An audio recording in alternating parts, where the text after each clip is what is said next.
Boa noite para os assinantes da TCM, empresários da CDL, da Associação Comercial e Industrial de Mossoró, do Sindicato do Comércio Varejista, para os empresários, meus amigos e as minhas amigas.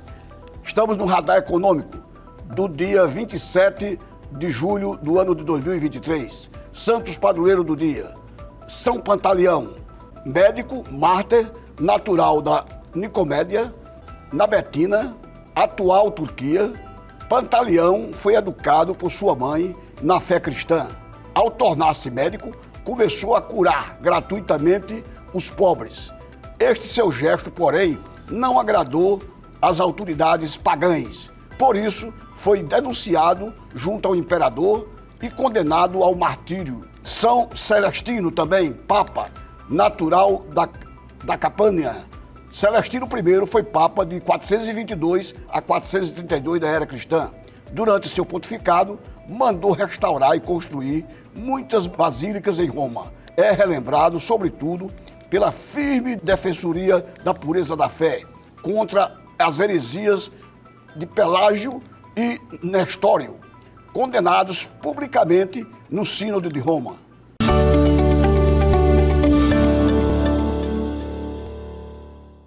Aposentados do INSS vão receber 1 bilhão e 800 milhões de reais da Justiça Federal.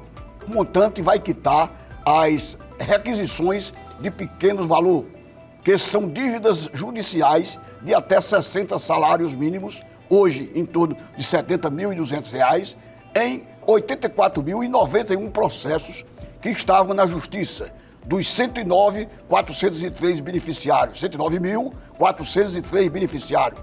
O Conselho de Justiça Federal liberou 1 bilhão e 800 milhões de reais para pagar os atrasados das aposentadorias e pensionistas do INSS, Instituto Nacional de Seguro Social, que venceram a ação de concessão na revisão do benefício contra o Instituto.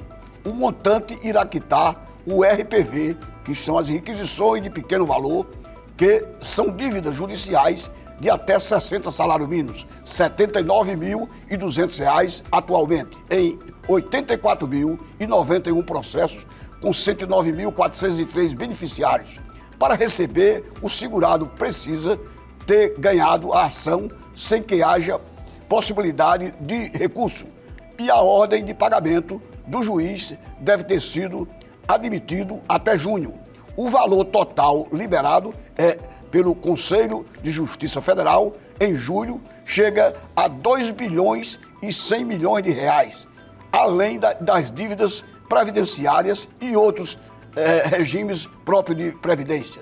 Portanto, em todo o país serão pagos esses valores a 185.900 beneficiários, que venceram 148.700 processos que estavam tramitando há muito tempo na Justiça. O dinheiro é liberado pelo TRF, o Tribunal Regional Federal de cada região, responsável pelo processo da região onde seguiu o feito. A Justiça contra o INSS, para saber se você tem direito a receber esse atrasado, o aposentado deve fazer a consulta no site do Tribunal Regional Federal de sua região.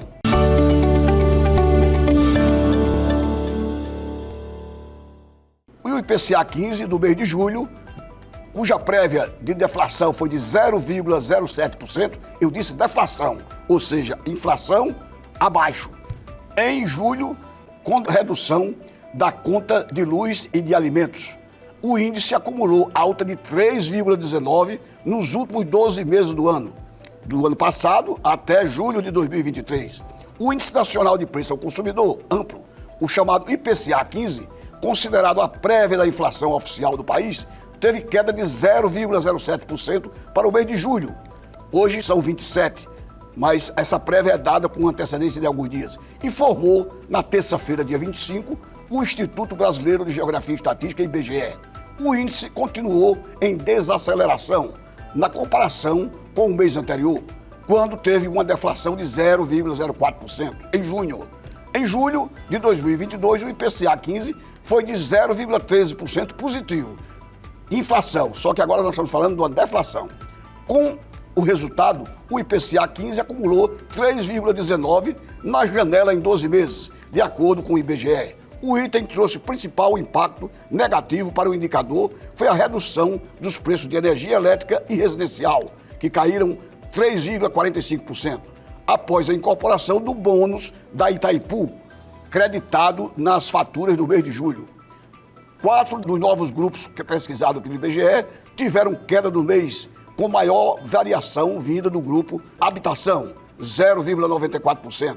Além da redução da conta de luz, o resultado é consequência da queda dos preços do botijão de gás, caiu 2,10%. No início do mês, a Petrobras decidiu reduzir em 3,9% o preço do gás de cozinha, o GLP, para as refinarias, levando o preço do botijão de 13 quilos para até R$ 31,86, antes de impostos e o lucro das distribuidoras. Sabemos que o botijão é mais caro do que isso, mas é o preço da Petrobras. Mas também teve um resultado importante para a deflação do mês de julho. O grupo Alimentos e Bebidas, esse grupo caiu 0,40%, que foi puxado para baixo em resultados benignos e do subgrupo Alimentação. A divisão altamente influenciada pelo preço dos alimentos básicos, como o feijão, que caiu 10%, o óleo de soja 6,14%, o leite longa-vida 2,5% e as carnes, que caíram 2,42%. O grupo de transportes volta a acelerar. O principal motor dos preços no mês de julho veio do grupo de transportes, que teve um aumento de 0,63%. Entretanto, a inflação está no centro da meta e provavelmente nós fecharemos de janeiro a dezembro de 2023 com inflação inferior a 3,5%, o que é bom para o bolso do brasileiro.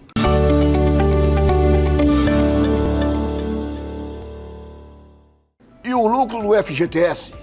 Veja perguntas e respostas sobre a distribuição de 12 bilhões e 700 milhões de reais a trabalhadores. Segundo o Ministério do Trabalho e Emprego, o montante será distribuído entre 217 milhões e 600 mil contas no Brasil. Portanto, mais contas do que a população de todo o Brasil. Obviamente, o trabalhador, muitas vezes, tem vínculo em mais de uma empresa. A Caixa Econômica Federal vai distribuir, a partir de hoje, quinta-feira, dia 27, parte do lucro registrado pelo Fundo de Garantia do Tempo de Serviço em 2022 aos trabalhadores. Ao todo, serão distribuídos em 2023, 12 bilhões e 700 milhões de reais. O valor será dividido entre 82 milhões de trabalhadores, enquanto o Ministério do Trabalho e Emprego corresponde a 99% do lucro total registrado pelo fundo no ano passado, que foi de 12 bilhões e 800 milhões de reais. A medida tem sido adotada pelo Conselho ano a ano e o valor varia conforme o lucro. De acordo com o governo, as hipóteses de saque do saldo do FGTS permanecem as mesmas, isto é, não haverá mudanças na relação das regras atuais. Por exemplo, pode fazer o saque a pessoa demitida sem justa causa ou que vai comprar um imóvel. Quem tem direito a receber a parte do lucro? Conforme o Ministério do Trabalho e Emprego, o ministro Luiz Marinho, todas as pessoas com contas ativas ou inativas vinculadas ao FGTS em 2022, com saldo em dezembro, terão direito a receber uma parte do lucro. De acordo com o ministro, são 82 milhões de brasileiros. Segundo o Ministério do Trabalho e Emprego, são 217 milhões e 600 mil contas espalhadas por todo o Brasil. E você deve procurar ou a agência da Caixa Econômica Federal ou o site do FGTS para melhores esclarecimentos. Portanto, é o governo entregando o lucro do que aplica com o dinheiro do FGTS ao trabalhador. Ou seja, o montante a ser recebido varia de pessoa para pessoa. Segundo o governo, o índice distribuído será 0,24, ou seja, para saber quando receberá, o trabalhador precisa multiplicar o saldo da conta vinculada em dezembro de 2022 pelo índice de distribuição. Um exemplo claro, uma conta que tinha, na época, R$10 mil, terá um lucro creditado de R$ 246,15. Quando o depósito vai ser feito? É outra pergunta que eu venho recebendo através de e-mails e de WhatsApp. De acordo com o Ministério do Trabalho e Emprego, a Caixa Econômica Federal informou que começará a fazer os depósitos imediatamente após a publicação da resolução sobre o tema. Os depósitos serão feitos todos no mesmo dia? É outra pergunta. De acordo com o governo federal, não. Os depósitos começam a ser feitos hoje, quinta-feira, dia 27, e vão ser feitos até 31 de agosto. Como posso consultar meu saldo? Conforme o Ministério do Trabalho e Emprego, a consulta do saldo da conta continuará sendo feita pelo site da Caixa ou pelo aplicativo do FGTS no celular. Apresse-se e veja o lucro que você tem direito. Bom proveito do seu dinheiro.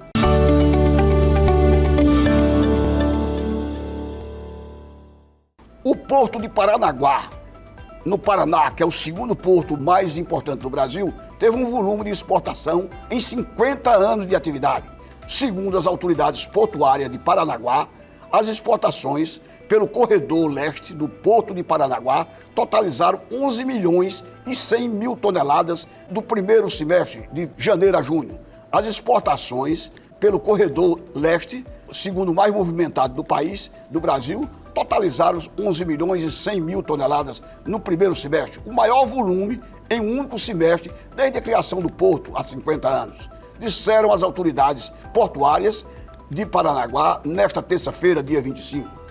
Executivos do porto cifraram que o aumento significativo dos embarques de soja e de milho, mas destaques também, além de soja e de milho, para a carne que foi exportada, depois que o Brasil colheu a sua maior safra de todos os tempos em 2023. As exportações de soja representaram 6 milhões e 500 mil toneladas e foi o maior cereal a ser exportado do Porto de Paranaguá.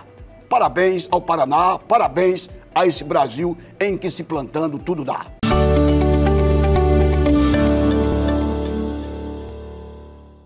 Eu tenho recebido muitas perguntas por telefone, por e-mails, pelo celular, pelo WhatsApp, com relação à queda dos juros. O Copom, que é o Comitê de Política Monetária, se reunirá dia 1º e 2 de agosto, terça e quarta-feiras próximas, para definir a nova taxa Selic, a taxa de liquidação de custódia do Banco Central, que atualmente é 13,75%.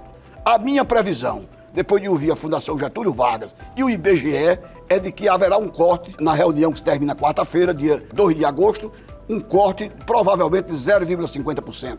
Ela deverá cair pela primeira vez este ano em 0,5%. E pergunto, com a queda dos juros, o que eu digo do varejo? Muitos comerciantes me telefonam e perguntam. Após a crise das lojas americanas, e com pressão nas margens do lucro, os analistas me dizem que o cenário indica que vai melhorar, os recursos vão fluir melhor no momento da virada desse ciclo de juros. A aprovação da reforma tributária da Câmara e ainda falta no Senado, o recuo do dólar, que está baixando, a melhora da confiança na economia brasileira e agora, mais recentemente, a notícia de uma deflação em julho, todos esses fatores são favoráveis que os juros caiam e, em caindo, o varejo melhore, colabore com maior venda e o cidadão e a cidadã acorram às compras. Corroboram a tese de que o início do ciclo do corte dos juros está chegando e chegará agora no dia 1º e 2 de agosto. Uma vez que a inflação está praticamente no ponto do meio, com 3,5% de previsão para este ano de janeiro a dezembro de 2023, o movimento seguinte de compras. Obviamente que isso em uma escala gradativa, mas as pessoas deverão acorrer às lojas para comprar principalmente daquilo que mais precisam, já que alimentação, habitação são inadiáveis. O pagamento da energia elétrica, da conta de água, isso não pode deixar de acontecer. O Banco Central, portanto, reduzirá, na minha opinião, para 13,25%, o que é pouco, mas é um início, a taxa Selic, e essa definição nós só teremos quarta-feira, dia 2 de agosto. Aguardemos, pois.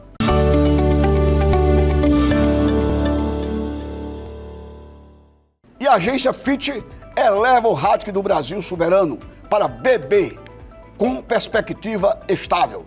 Segundo a agência de classificação de risco, a elevação reflete o desempenho da macroeconomia nacional e fiscal, acima do esperado. A Fitch Ratings, que é uma agência de rating dos países que tem melhores desempenho na economia, elevou ontem, quarta-feira, dia 26, o rating do Brasil com relação ao desempenho mundial. Passou de BB- para BB, com perspectiva estável. Segundo a agência de classificação de risco, a elevação dos ratings do Brasil reflete o desempenho macroeconômico fiscal acima esperado da meta de choques que estão sendo tomadas pelo governo e as reformas que estão sendo anunciadas.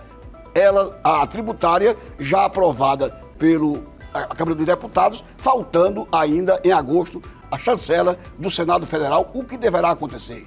Portanto, é mais uma notícia e mais uma agência que faz com que o crescimento do Brasil, que estava projetado inicialmente para 0,9% em janeiro, para o ano de 2023, ela agora já classifica que nós cresceremos 2,3%. A agência Fitch também falou a respeito do crescimento do PIB do Brasil. Inicialmente, em janeiro, nossa previsão é de um crescimento econômico de 0,9%. Agora, ela já estimula 2,3% do PIB, que é o Produto Interno Bruto, tudo que nós produzimos na indústria, nos serviços, na agropecuária, no varejo, para o ano 2023. Enquanto isso, ontem, dia 26, quarta-feira, os Estados Unidos da América subiram o Fed, o Federal Reserve, de 5,25% para 5,5% os juros básicos lá nos Estados Unidos, que passam também por um problema de economia, com uma certa retração por parte dos consumidores. E vejam que os Estados Unidos são um país de 340 milhões de habitantes. A Europa, Inglaterra, França, Itália, Alemanha também estão passando por esse problema. Essa notícia é muito favorável ao Brasil e vem ao encontro dos anseios da sociedade brasileira. Boa noite e até a próxima quinta-feira, 20 horas e 15 minutos, com um novo Radar Econômico.